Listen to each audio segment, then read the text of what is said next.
Parttime here with another fast draw video for reviewing entertainment. And speaking of entertainment, I hope you enjoyed our last video, Serious Business, at least half as much as we enjoyed making it for you. It was a small collection of some of the bloopers we've had along the way in our video series, and I'm pretty sure there will be more.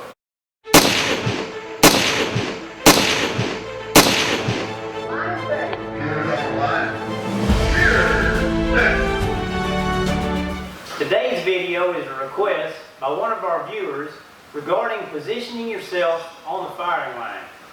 Now, this is a really good question. I'm glad somebody asked it because it's something that a lot of fast draw shooters struggle with in all the shooting organizations. One of the first things you need to be aware of, most ranges have the targets at 5-foot centers. That's roughly 5 foot from center to the center of the target. Now that being translated, if you were to center that up, that means each lane has 5 foot of space. If the firing line is the same width as the range itself. Now we're going to move back to the firing line and talk about that. Each firing lane is roughly 5 feet wide. That means your shooting space is 5 foot of space.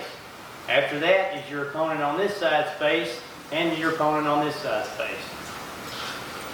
So when a shooter is first starting out shooting fast draw, they usually come, they stand right in the middle of the line, put at least one or both feet up to the firing line, and they draw and they point at the target. Or even as they get faster, they may start shooting closer to the holster.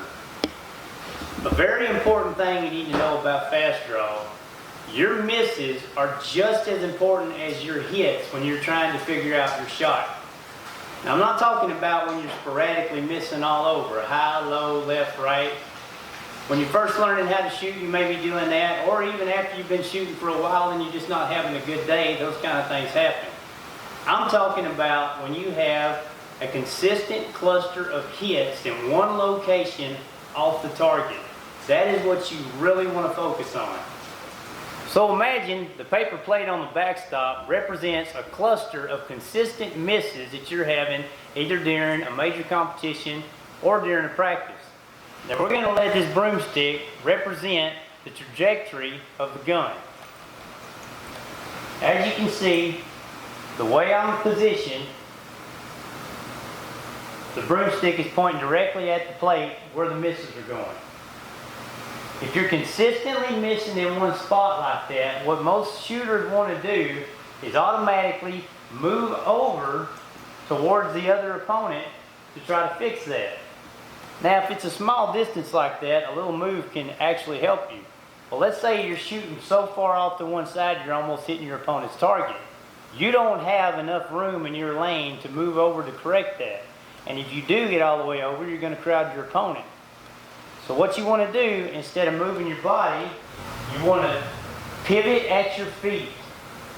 So if you're standing with both feet even with a line and you're shooting to the left, move your right foot back just a little, get in the same stance and pull the same shot, and this will automatically point your gun more towards the target. Vice versa, if you were shooting too far to the right, you would move your left foot back and that would rotate your entire body to the left to get you back on the target. Now let's say you're consistently missing low, right underneath the target but in the same spot. Just like if you had a cannon or a big gun on the deck of a ship, you change the elevation. So what you might need to do is just slightly lean back a little bit. Slightly leaning back can be the difference between missing the target and being up on the target. I hope this answers our viewer's question and helps anyone who's having a problem positioning themselves within their shooting lane without getting too far over to one side or the other. We really appreciate you sending us that request. If you have any more out there, please send them to us. We'd love to answer your questions and we'd love to make videos. Once again, thanks for watching Part Times, tips and tricks to fast draw. Be sure to subscribe and don't forget to give us a like.